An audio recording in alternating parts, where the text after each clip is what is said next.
Hello everyone, welcome all you to proper ISPCS channel and current issue analysis में आप सभी का स्वागत है। आज डेट है 6 सितंबर 2023, बट 5 इसलिए लिखा हुआ है कि क्योंकि कल हमने डिस्कशन नहीं किया था 5 सितंबर के जो करंट इशू एनालिसिस थे, क्योंकि एक्चुअल में कुछ काम पड़ गया था। फिर रात को क्योंकि मेरे पापा जी खुद टीचर है, तो उस टाइम पे हमने क्या किया कि उनका टीचर डे सेलिब्रेशन करा, तो उस वजह से मुझे टाइम नहीं मिला। और अभी मैं घर पे आया हूँ, तो यहाँ पे बहुत सारी चीज़ें हैं जो मुझे अकेले ही करनी पड़ रही है, तो उस वजह से थोड़ा सा लेट आ रही है। बट जितने भी हमारे करंट इशू एनालिसिस हैं वो सारे के सारे हम डिस्कस करेंगे डेली बेसिस पे, और कुछ भी छूटेगा नहीं, ठीक है। और आगे बढ़ते हैं। सबसे पहले जो हमारे पास पर्टिकुलर आर्टिकल है, it is about Diksha E education platform. अभी क्या है कि जो दीक्षा ई एजुकेशन प्लेटफॉर्म है, ये अब क्या करेगा, एआई की हेल्प से जो एजुकेशन को पर्सनलाइज बना देगा। अब क्या मुद्दा है, इसको पर्टिकुलर देखते हैं। अभी क्या हुआ है कि ना, जो नेशनल ई गवर्नेंस डिवीज़न है, ये नेशनल ई गवर्नेंस डिवीज़न आता है ministry of electronics and information technology के अंदर। इसने क्या किया है, जो पर्सनलाइज एडेप्टिव लर्निंग है, इसको इंटीग्रेट किया है दीक्षा प्लेटफॉर्म के साथ। और जो ये दीक्षा प्लेटफॉर्म है, ये मिनिस्ट्री ऑफ एजुकेशन के अंदर आता है। अब पर्सनलाइज एडेप्टिव लर्निंग क्या है, इस चीज़ के बारे में हम बात करते हैं। देखिए, पर्सनलाइज एडेप्टिव लर्निंग का मतलब होता है एक ऐसी एजुकेशनल अप्रोच जिसमें हम टेक्नोलॉजी, पर्टिकुलरली आर्टिफिशियल इंटेलिजेंस का यूज़ कर रहे हैं, ताकि हमारी जो लर्निंग एक्सपीरियंस है उसको कस्टमाइज़ किया जाए हमारी यूनिक नीड्स के अकॉर्डिंग, एबिलिटी के अकॉर्डिंग, और हमारी प्रोग्रेस के अकॉर्डिंग हम क्या कर सकते हैं, अपनी जो लर्निंग एक्सपीरियंस है उसको कस्टमाइज़ कर सकते हैं due to the help of technology और आर्टिफिशियल इंटेलिजेंस। दीक्षा पोर्टल क्या है? Diksha portal ministry of education का पोर्टल है, या ऐप बोल सकते हैं हम। ये दीक्षा पोर्टल में आप देखोगे, वहाँ पे बहुत सारे आपको लेक्चर देखने को मिलेंगे, वहाँ पे पीडीएफ देखने को मिलेंगे, और बहुत सारे जो हमारे टीचर्स हैं, जो स्टूडेंट हैं, वहाँ पे जाके अपनी लर्निंग्स को बढ़ा सकते हैं, ठीक है। और बहुत सारे जो टीचर्स हैं वहाँ पे वो अपनी वीडियोज़ को भी अपलोड करते हैं, तो इस तरीके से टीचर और स्टूडेंट के बीच में वहाँ पे इंटीग्रेशन आपको देखने को मिलेगा, ठीक है। अब यहाँ पे कौन कौन से पर्सनलाइज एडेप्टिव लर्निंग तो मैंने बता दी, तो उनके कुछ एग्जांपल्स है, जैसे tailored content delivery. Tailored content delivery का एक एग्जांपल समझाते हैं। जैसे कि आप मैथ में अच्छे हो बट साइंस में आप वीक हो, तो मैथ में वहाँ पे आपको कुछ चैलेंजिंग प्रॉब्लम दी जाएंगी, वहीं आपको साइंस में एडिशनल रिसोर्सेज और कुछ एक्सप्लेनेशन दिया जाएगा, सो डैट कि आप जो साइंस में जो वीक हो, वो फिर उसको आप क्या कर सकते हो, अपना स्ट्रेंथन पार्ट बना सकते हो। वैसे ही जो स्टडी प्लान है आपका, वो पर्सनलाइज किया जाएगा कि आप किन एरियाज में वीक हो, किन एरियाज में वीक नहीं हो, उस हिसाब से एडिशनल रीडिंग, वीडियो ट्यूटोरियल वगैरह सारी चीज़ें दी जाएंगी।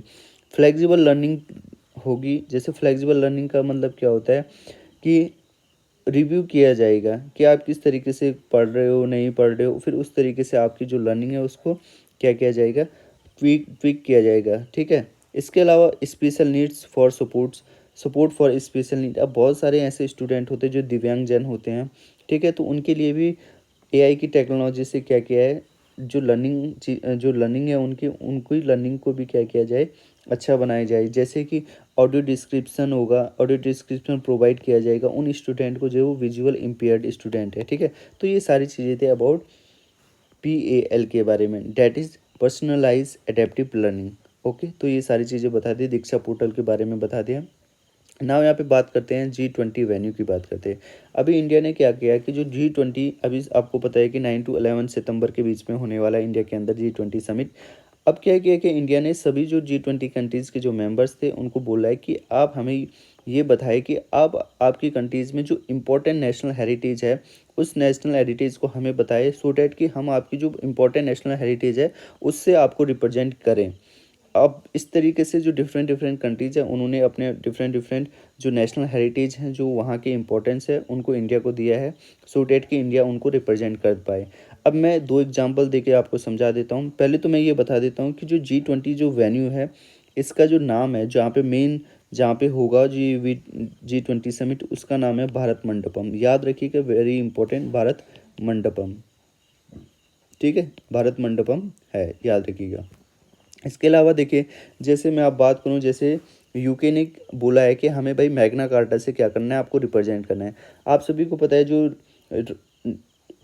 1215 कॉमन इरा की बात है, जब जो किंग जॉन थे, उन्होंने क्या किया था, एक रॉयल चार्टर निकाला था जिसमें उन्होंने लोगों को बहुत सारी राइट देने की बात करी, और उसी रॉयल चार्टर को बोला गया मैग्ना कार्टा।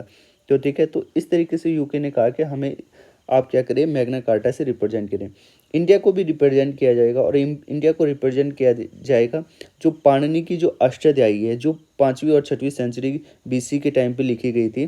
तो जो पाणिनि की जो अष्टाध्यायी है, जो ये बताती है कि किस तरीके से संस्कृत को लिखा जाएगा और पढ़ा जाएगा, यानी कि it is particular related to the grammar. तो पाणिनि के अष्टाध्यायी से इंडिया को रिप्रेजेंट किया जा सकता है। तो इस तरीके से आपसे पूछा जाता है, जा सकता है कि भाई पाणिनि की जो अष्टाध्यायी है वो किसके द्वारा लिखी गई है और किस पे बेस है। ठीक है, तो ये आर्ट एंड कल्चर का जो क्वेश्चन है आपसे बन सकता है। तो ये पर्टिकुलर था इस पर्टिकुलर करंट इवेंट में। ठीक है, तो अब आगे बढ़ते हैं, बात करते हैं ग्रामोदय विकास योजना के बारे में। देखिए, जो ग्रामोदय विकास योजना है, इसको लॉन्च किया गया था ministry of micro small and medium enterprises के द्वारा। बट इस पर्टिकुलर जो योजना है, इसको मैनेज किया जाएगा khadi and village industries commission के द्वारा। बात करेंगे खादी विलेज इंडस्ट्रीज़ के बारे में भी हम। बट सबसे पहले देखते हैं कि जो ये ग्रामोदय विकास योजना है, ये कंपोनेंट है खादी एंड ग्रामोदय विकास योजना का, जो कि एक सेंट्रल सेक्टर स्कीम है।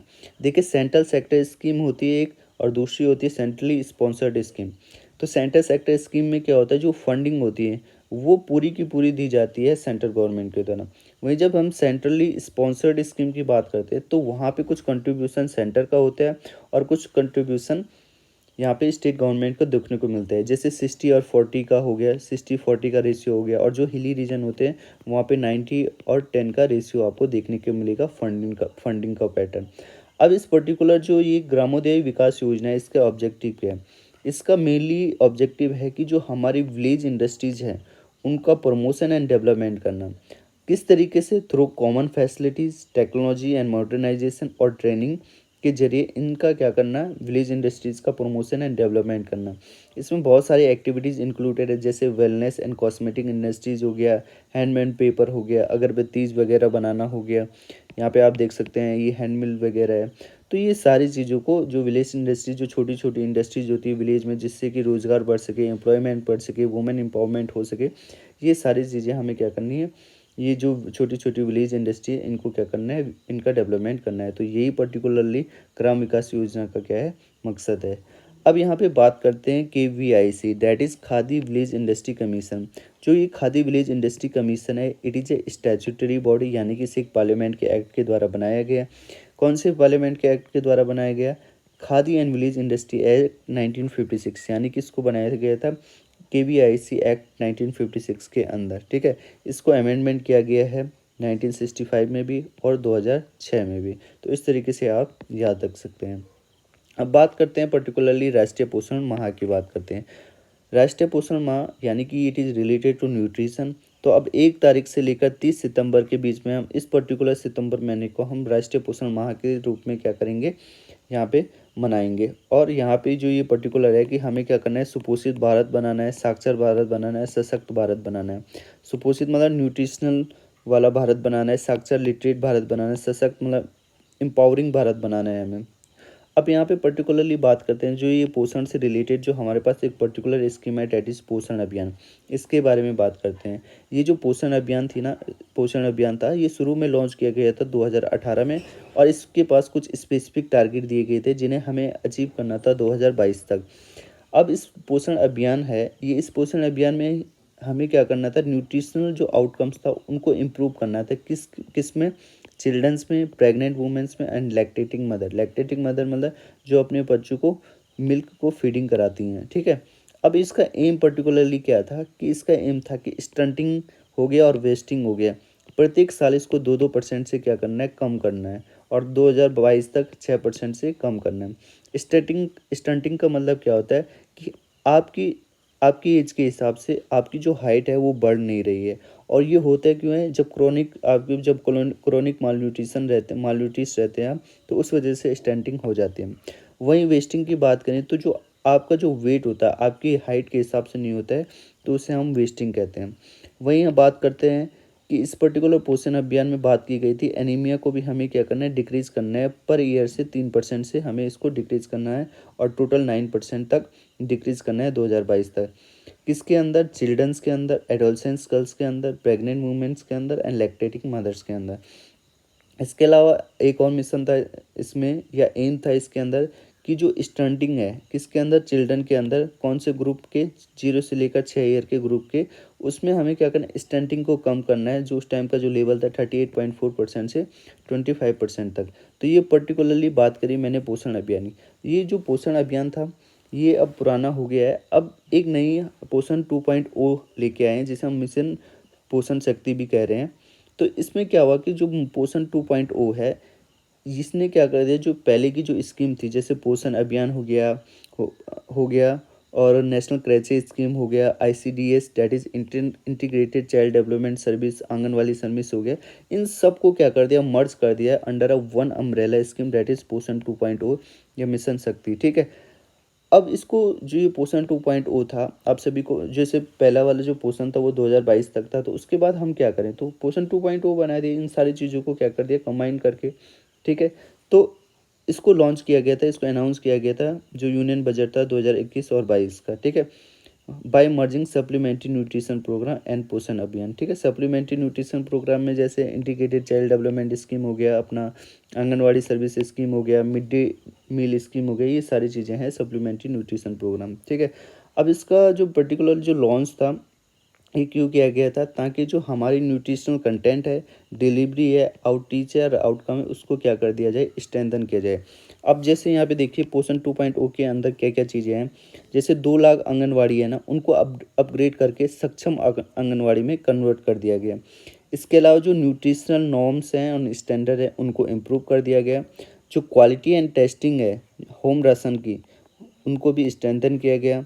इसके अलावा जो ट्रेडिशनल कम्युनिटी फूड हैबिट्स हैं वो प्रमोट हो सके, इस चीज़ के लिए भी इसमें काम किया गया है। ठीक है। तो ये सारी चीज़ें थी इसके अंदर, पोषण 2.0 के अंदर ये सारी चीज़ें हैं। ठीक है। तो आई होप इतनी सारी चीज़ें आप समझ गए होंगे। ना यहाँ पे बात करते हैं यूपीआई क्रॉसेस 10 बिलियन मार्क। ठीक है। तो जो 10 बिलियन से ज़्यादा यहाँ पे हमें यूपीआई ट्रांजेक्शन देखने को मिले हैं, which is very good. India, अभी सभी को पता है अभी G20 समिट हो रहा है इंडिया के अंदर, और इंडिया डेली बेसिस पे आपको ये देखने को मिलेगा न्यूज़पेपर्स में कि इंडिया बहुत ज़्यादा फोकस कर रहा है डिजिटल पब्लिक इंफ्रास्ट्रक्चर में।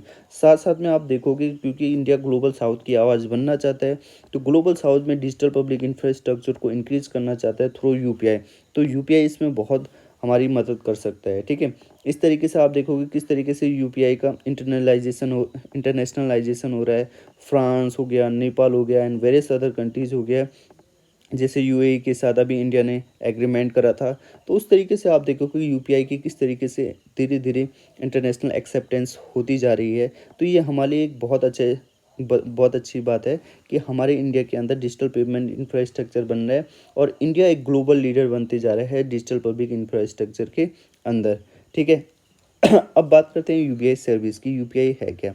आप सभी देखिए आज की डेट में अगर आप रह रहे हैं तो यूपीआई के बारे में आपको सारी चीज़ें पता होंगी, फिर भी कुछ चीज़ें हैं जो हम आपको बताएंगे यहाँ पे।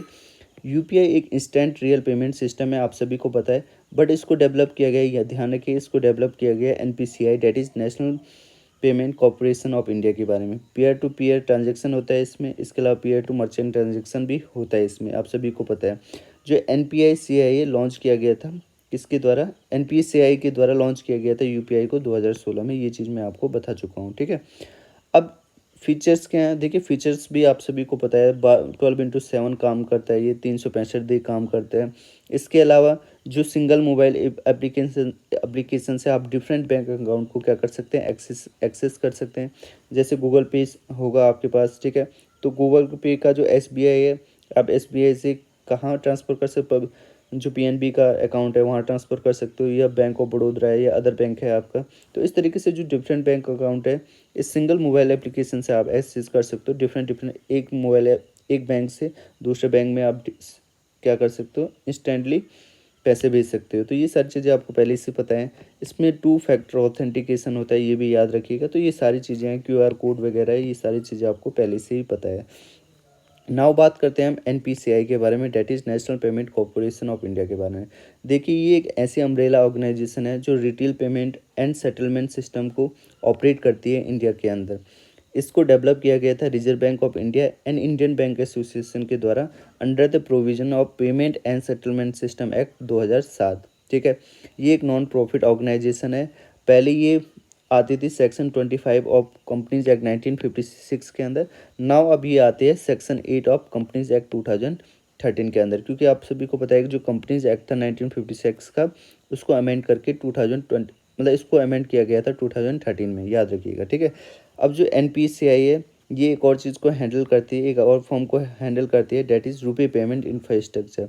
अब जैसे डिफरेंट कंट्रीज़ का, जैसे वीज़ा है, मास्टर कार्ड है, ये डिफरेंट अदर कंट्रीज़ के हैं, तो इंडिया के अंदर जो रुपी पेमेंट इंफ्रास्ट्रक्चर है इसी तरीके से, और इसको हैंडल किया जाता है एनपीसीआई के द्वारा। तो ये सारी बातें थी एनपीसीआई यूपीआई के बारे में, ठीक है। नाउ अब बात करते हैं जो हमारा लास्ट जो पर्टिकुलर आर्टिकल है करंट इशू में, वो है कंपटीशन कमीशन ऑफ इंडिया के बारे में। कंपटीशन, अभी देख कंटेक्स्ट क्या है कि जो कंपटीशन कमीशन ऑफ इंडिया है, उसने मंजूरी दे दी है किस किस को मर्ज करने की, टाटा SIA एयरलाइंस को एयर इंडिया में मर्ज करने की अनुमति दे दी है, ठीक है। तो सिंगापुर बेस्ड एयरलाइंस है, ठीक है। तो अब क्या है कि हमें कंपटीशन कमीशन ऑफ इंडिया के बारे में जानना है, जरूरी है। पहले तो देखिए कंपटीशन कमीशन ऑफ इंडिया का स्ट्रक्चर किस तरीके से ये बनी है, फिर मैं उसके बारे में समझाऊँ कि ये करती क्या है। देखिए जो कंपटीशन कमीशन ऑफ इंडिया है, एक स्टैट्यूटरी बॉडी यानी कि पार्लियामेंट के एक्ट के द्वारा बनाई गई थी। कब? ये कंपटीशन एक्ट 2002 के अंदर बनाई गई थी। अब देखिए जो कंपटीशन कमीशन ऑफ इंडिया है ना, इससे पहले एक और भी पर्टिकुलर एक हमारे पास ऑर्गेनाइजेशन थी, that was monopolies and restrictive trade practice act 1969।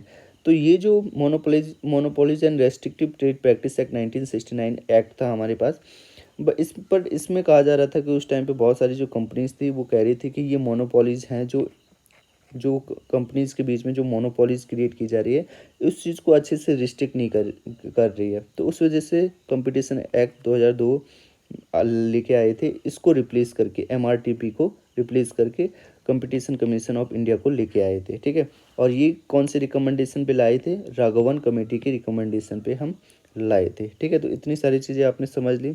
अब इसका कंपोजिशन क्या है कि इसमें एक चेयरपर्सन होते हैं और अदर 6 मेंबर होते हैं, जिनको कि अपॉइंटमेंट किया जाता है सेंट्रल गवर्नमेंट के द्वारा, ठीक है। तो ये एक क्वासी जुडिशल बॉडी है। तो क्वासी जुडिशल बॉडी क्या होती है, ये भी मैं अभी आपको समझाऊंगा, ठीक है। अब देखिए एक और चीज़ बताता हूँ कि जो competition of commission of India है, इसको मैं एक एग्जांपल से समझाता हूँ। देखिए जब जियो आया था नया नया, तो उस टाइम पे क्या हुआ था कि जियो क्या कर रहा था, मोनोपोली क्रिएट करने की यहाँ पे कोशिश कर रहा था। जो कंपटीशन था मार्केट के अंदर, डिफरेंट जो प्लेयर थे, जैसे कि जियो के साथ कौन थे वहाँ पे, एयरटेल था, वोडाफोन था, आइडिया था। तो उस टाइम पे ये पर्टिकुलर प्लेयर्स थे डिस्ट्रीब्यूशन कंपनीज में, ठीक है। तो उस टाइम पे जियो क्या कर रहा था कि जो कंपटीशन था मार्केट के अंदर, ठीक है, उसको ही क्या कर रहा था, ख़त्म कर दे रहा था और एक अपनी मोनोपोली क्रिएट कर रहा था। तो ये एयरटेल और वोडाफोन आइडिया ये क्या कर रहे थे, कंपटीशन कमीशन ऑफ इंडिया के पास गई। अब इन्होंने कहा कि देखो भाई, ये जियो तो क्या कर रहा है, ये जियो क्या कर रहा है, यहाँ पे लोगों को सस्ते दाम पे दे रहा है, सस्ते दाम पे दे रहा है, फ्री में नेट पैक दे रहा है। तो उससे क्या हो रहा है कि ये कंपटीशन ही ख़त्म होते जा रहा है। अब कंपटीशन ख़त्म होगा तो मोनोपोली क्रिएट होगी, मोनोपोली क्रिएट होगी तो जो अदर प्लेयर्स हैं उनको एक लेवल प्लेइंग फील्ड मिलेगा नहीं, तो ये मार्केट से बाहर हो जाएंगे। तो इस तरीके से तो एक ही प्लेयर रहेगा पूरे मार्केट में, तो वही फिर उसके बाद मनमानी चलाएगा, और ये इस तरीके से हो ना। तो इसलिए वो कंपटीशन कमीशन ऑफ इंडिया इस चीज़ पे देखती रहती है कि ये ऐसा हो रहा है कि नहीं हो रहा है। तो इन सारी चीज़ों को एडजुडिकेट, इन सारी चीज़ों पे जो डिसीजन दिए जाते हैं वो कंपटीशन कमीशन ऑफ इंडिया के द्वारा दिए जाते हैं। तो अब आप देख रहे होंगे कि जो ये competition of commission of India है, ये जो उनके पास जो मुद्दे आ रहे हैं, उन मुद्दों पे क्या कर रही है, डिसीजन दे रही है, ठीक है। तो जब भी इस तरीके से कोई भी जो कमेटी होती, सॉरी, जो ऑर्गेनाइजेशन होती है, जब उसके पास कुछ मुद्दे आते हैं और वो उस पर कुछ फैसला सुनाती है, तो उन ऐसी जो ऑर्गेनाइजेशन होती है, उन ऑर्गेनाइजेशन को क्वासी जुडिशल बॉडी होती है, वो कुछ कुछ जुडिशरी की तरह काम करती हुई आपको दिखेंगी। किसी पर्टिकुलर मुद्दे पे वहाँ पे वो अपना डिसीजन देंगे। पर देखिए जो क्वासी जुडिशल बॉडी होती है, quasi judicial body permanent court की तरह नहीं होती हैं, बट उनका जो कार्य क्षेत्र होता है, जो उनका जो जूरिडिक्शन होता है, जैसे यहाँ पे कंपटीशन कमीशन ऑफ इंडिया का किस पे पर्टिकुलरली मोनोपोली क्रिएट हो रही है कि नहीं हो रही, उस चीज़ पे, पर्टिकुलर किसी भी चीज़ पे, स्पेसिफिक चीज़ पे वो डिसीजन दे सकते हैं, जो भी उनके जूरिडिक्शन के अंदर आता है, ठीक है। तो उनको, ऐसी बॉडीज़ को कहते हैं क्वासी जुडिशियल बॉडीज़। तो अब आप समझ गए होंगे competition of commission of India क्या है, किस तरीके से क्रिएट हुई थी, किसको रिप्लेस करके हुई थी, कब किसके रिकमेंडेशन पे हुई थी, ठीक है, और ये क्या काम करती है, कितने मेंबर हैं, ये सारी चीज़ें अब आप समझ गए होंगे बहुत अच्छे से। और क्वासी जुडिशियल बॉडी क्या होती है ये भी आप समझ गए होंगे। तो इस तरीके से हमने आज के आर्टिकल्स, आज के जो करंट इशू थे उनको डिस्कस करा। और अगर आपको हमारी वीडियो अच्छी लगी तो प्लीज़ इसे अपने दोस्तों के साथ शेयर कीजिएगा, और साथ साथ में जो अपना चैनल होता है उसको सब्सक्राइब ज़रूर कीजिएगा, क्योंकि सब्सक्राइब करने से हमें मोटिवेशन मिलता है डेली बेसिस पे आपके साथ करंट इशू एनालिसिस को लाने के लिए। तो अभी के लिए इतना ही रखते हैं। जय हिंद दोस्तों।